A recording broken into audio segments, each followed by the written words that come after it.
My favorite shows ever in the history of television. In fact, we were just watching it here after the show yesterday. We all love The Sopranos here, and it's a show I still watch regularly. I've probably seen every episode about 50 times.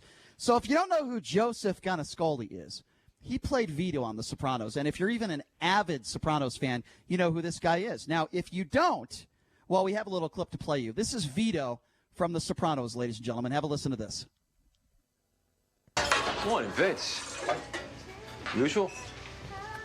Been dreaming of those Johnny cakes. Can't beat Jim's Johnny cakes. I saw you at the fire last night. You got bowls, my friend. You don't get paid for that, right? We're all volunteers. Back where I come from, you join the fire department to steal shit from people's bedrooms. How's the book coming? It's fucking slow today. Writer's block, huh? Let's just say I like eating a lot more than writing.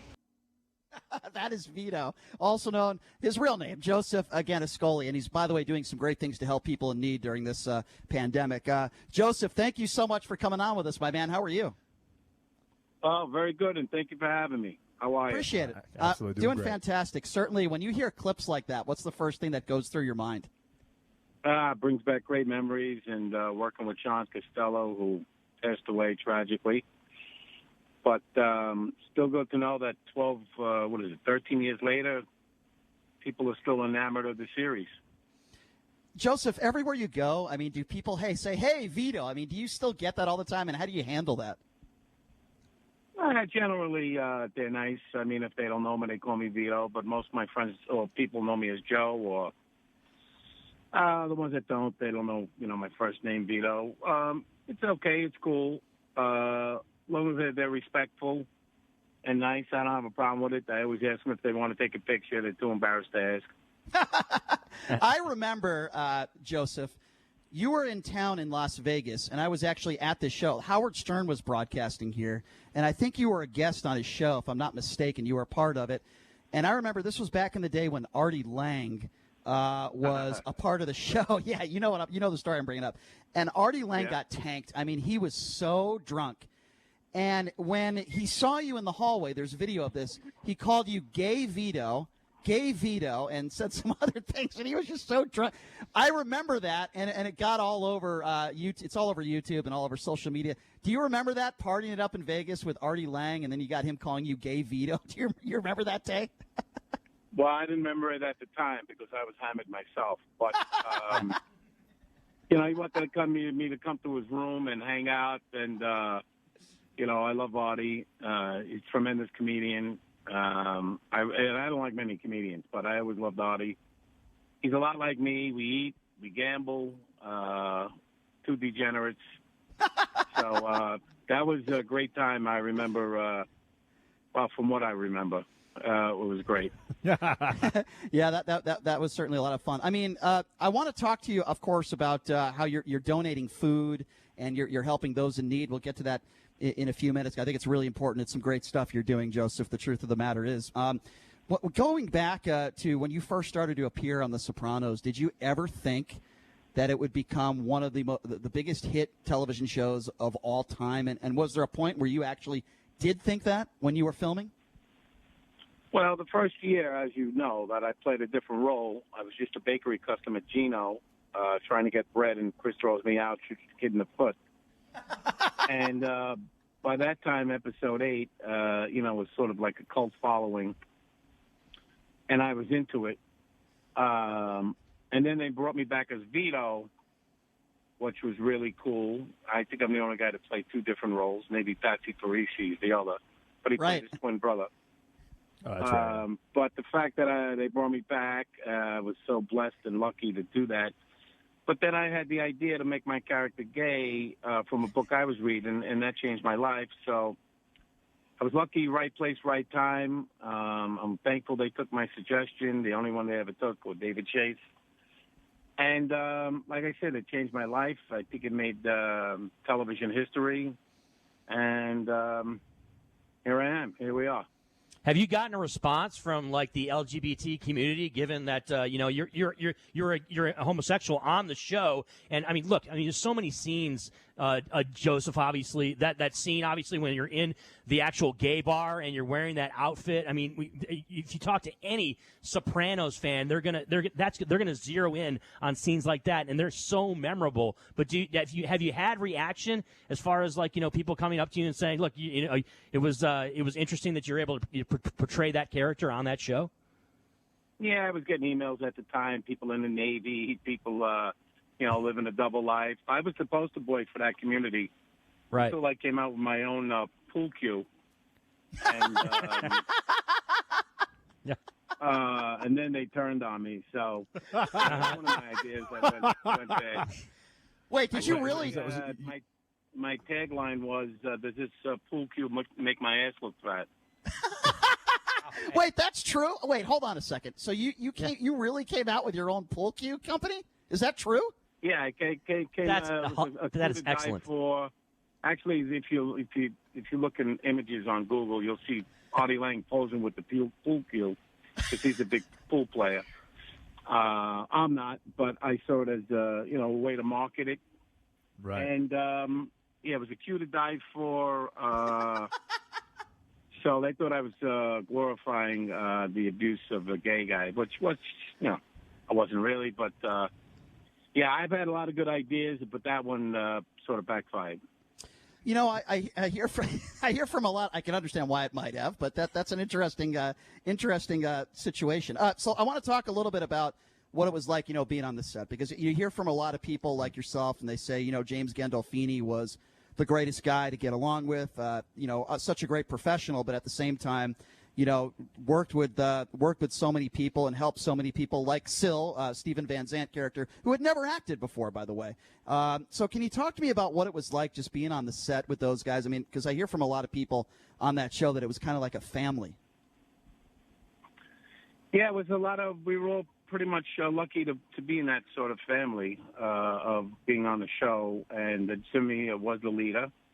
I wasn't particularly close with Jimmy, but he affected me in several different ways. Came to my wedding with his son, spoke at my wedding, came to my restaurant, did an appearance like a lot of the cast members did, and took me aside and said, if you're not comfortable doing this Vito role, we could go talk to David. And I thanked him. I said, I asked for it, so I'm going to go along with it and see what happens. So.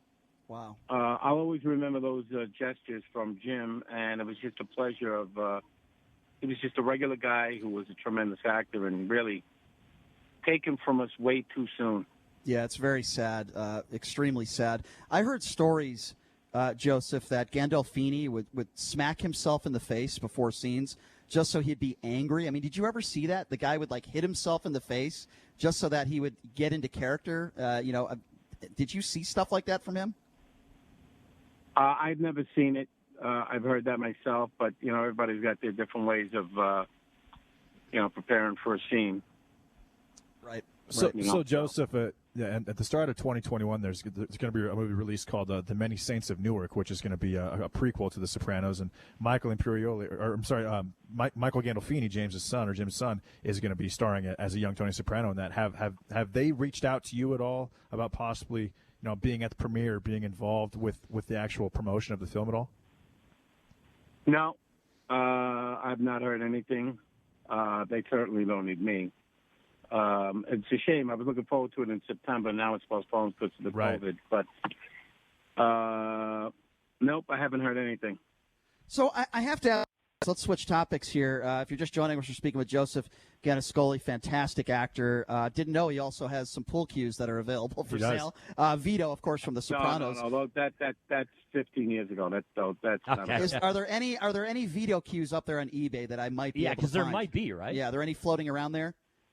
You never mind. You might. A woman took, what I had left after they shipped them to me and said, "Listen, we can't do nothing with them."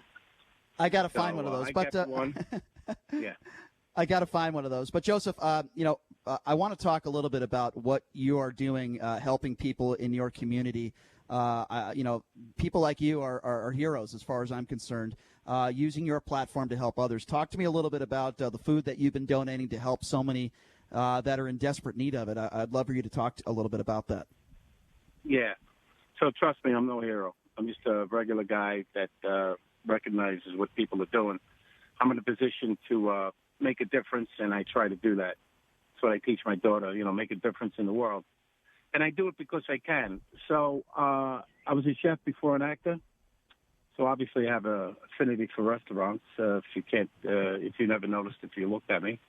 But I was in shape when I was back back chefing. So my sister-in-law is a nurse in a hospital over here in Long Island. She works in labor and delivery, and my niece runs a department in a hospital in the Bronx. And listen to what they were going through. My niece actually got the virus. She recovered. She's back working. So I want to help restaurants in the neighborhood, do business, the ones that are still open, and get them fed and all their departments and workers. So I've been doing it now. I'm finishing my month. I started with a goal of 1,000, went to 2,500, then 5,000, 15. Now I'm at 25. My goal is 50,000 because I feel that we're going to be through this for another month. And I buy food from restaurants and go around donating it to different departments. Today, I delivered to one hospital. A woman says, we're not getting anything at 11 o'clock at night, so I'm going there. Then the woman this happened just today. I constantly I don't like saying no. So it's cops in Babylon. It's another section in Long Island. But I order food, they're picking it up. But I order the food, I pick it up, and I deliver it. I do it alone. And I rely on, donations from $5, $10, $15, $20, $50, $200, $5,000 the guy gave me. It's a contractor.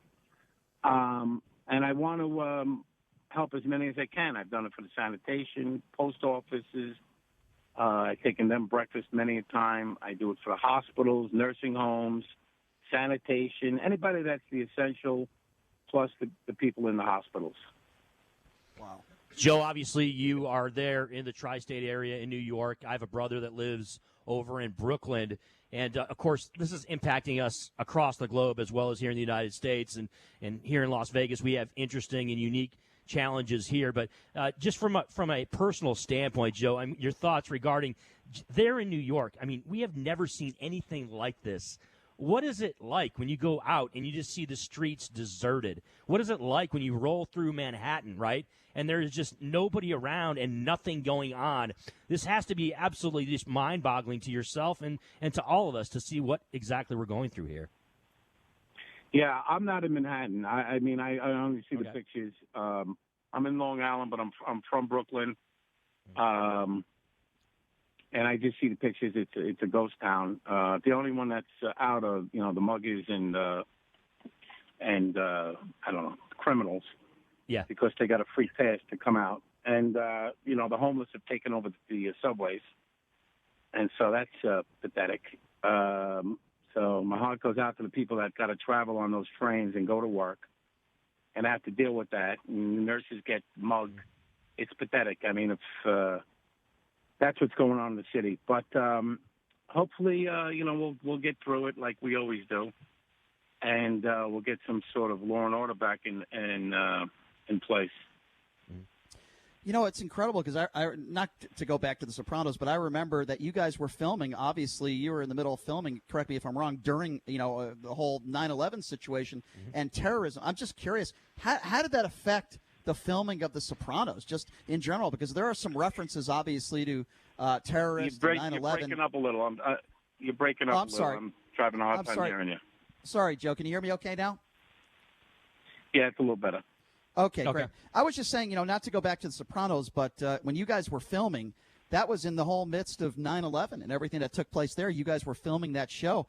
How did that, because that's referenced in the show as well, how did that affect the filming of The Sopranos when that happened, because in a sense, this pandemic it's a different situation, but at the same time, nobody's filming anything these days. It's you could argue it's worse. I don't like to compare. I think I got the gist of your question.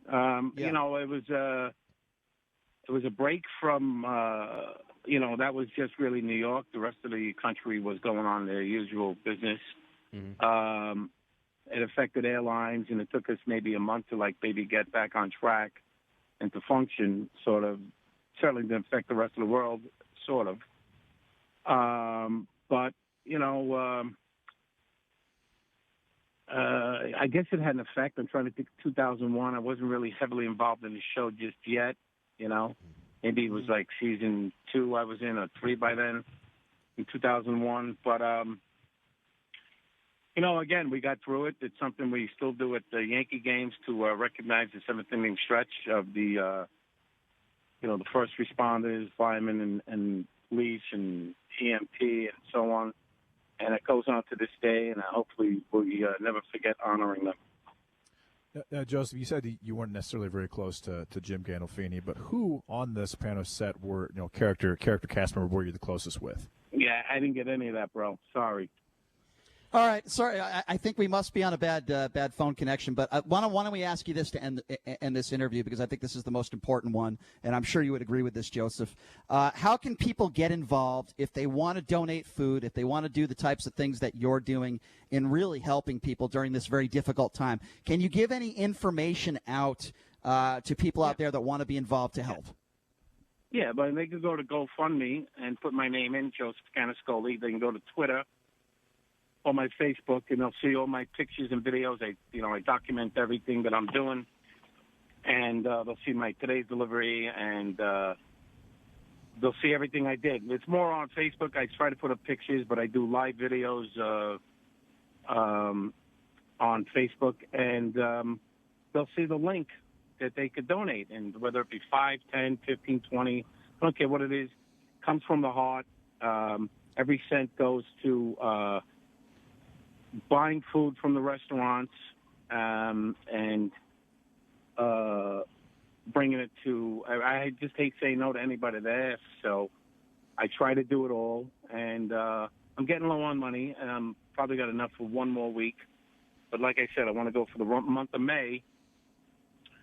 So yeah, I mean, I spent I think $1,500 today. I spent wow. 1,000 yesterday, and it's different. Tomorrow I'm delivering the breakfast to the labor and delivery.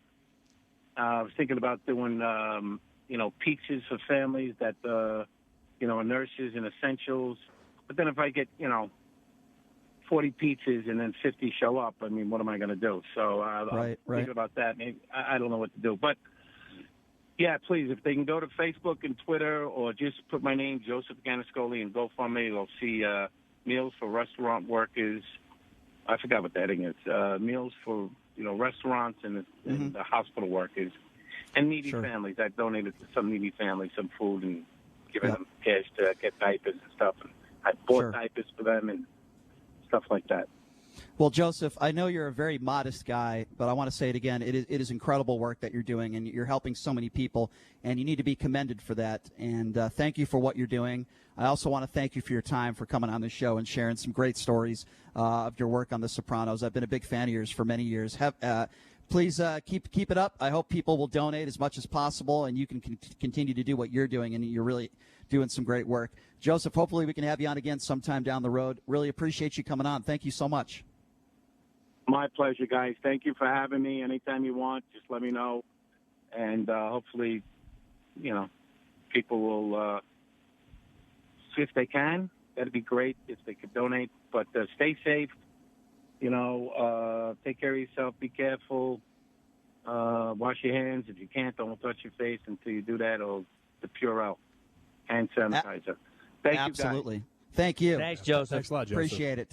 And that's great advice he gave. You heard it from Vito himself. I'm Wash telling your you, hands. Brian, JD, he's downplaying. He had a severe impact on that show. He was a big part of that show. Absolutely. He had a lot of the one-liners, right, guys? Well, a also, lot of but quality that- one-liners.